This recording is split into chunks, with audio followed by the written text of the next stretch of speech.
how would you describe Hardin and Tessa relationship and journey during this one? Because it's very difficult and very torturous, at least. Well, then I would describe this relationship as I think it's a very passionate one, and I think it's a complicated one, and I think it's a messy one.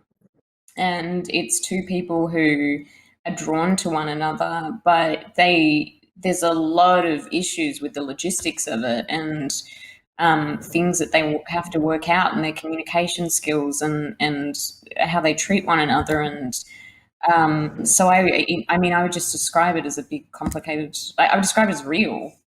I'd go straight off what Jo said and agree with her. I think what's special about their relationship is that I think a lot of the time you have, I guess, relationships where the level of love might be at one height, and the level of like complications and difficulties massively outweighs this, or it's the complete other way around. And I think with this, their love is so powerful and so unconditional, but the challenges they face are so big and so strong and powerful as well, that it makes such a great watch, and it's so entertaining because both of those things are so high and kind of equally high. It brought me back to like 2015 of dealing with them then. Here we start with just a totally different Tessa. She's starting a new internship. She's trying to get on with her life post-Hardin, even though it's only been a few weeks. She doesn't really know who she is, and she's trying to force herself to be kind of who she thinks she is. And Hardin is there to earn her trust back after betraying her in a huge way, obviously. So we really watch him try to redeem himself, and her try to balance falling back into their cycle and taking care of herself and growing up and making sure she's fine without anyone. Dylan, how did you feel meddling in this romance, and more important, meddling in all the fans' fantasies? And did you enjoy portraying Trevor, this intellectual and nice guy, apparently? Well, meddling's a funny word, but I think it's accurate. Yeah, I think it makes it sound like I'm like a Scooby-Doo villain or something. That's pretty fun.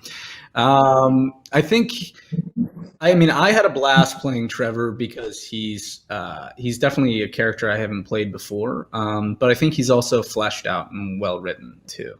And I think as an actor, it's easy to step into a character if they seem like they have a purpose and they seem like they have like a design behind them that's pretty intentful.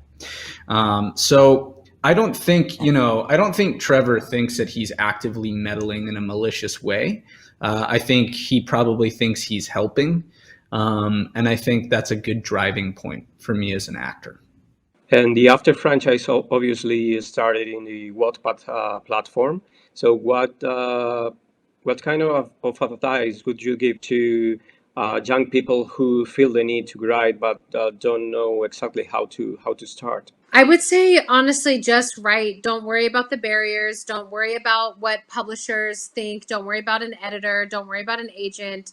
Write for yourself, write for the people reading it, and don't be afraid to change the wheel. Like as the more writers I meet brilliant writers who have been trying to be published for 10 years, and they have this idea that they have to have an agent and they have to query and they have to have approval. And it's like, no way, break down the doors, keep writing, make them read it. There's so many less rules when you, of course, it's easier said than done, but there's less rules than needs to be, and publishing needs a change. And I hope that I can have some part in changing the way that people look at authors and who authors are supposed to be and how educated they're supposed to be, and that they're supposed to write these like highly intelligent novels instead of entertainment and stories that people actually want to read.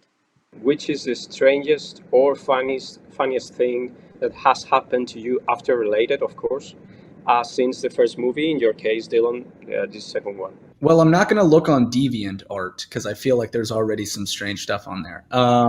But honestly, I don't feel like there's any. I know this is kind of like disappointing to say because I want to tell you some like, oh, crazy, I got a squirrel thrown at me.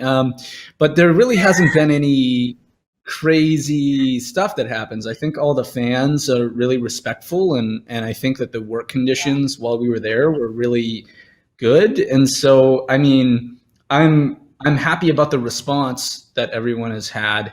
It's a very passionate fan base, as I think everybody knows, and very creative fan base. I was given a doll in a country. I won't say the country, but I was given a a a very interesting doll that was to look like me, and it was the gesture was very sweet, and I appreciate a lot. But it was a little strange to see a doll to look like me. It was a little strange, but also fans are fans, and I love passion, and I love fan mentality, so I get it. But for me, going from being a fan to now having fans is strange to see a doll with my face. So I would say that's probably the strangest. Do you have any news or input about the potential or future adaptations of the third and the fourth books?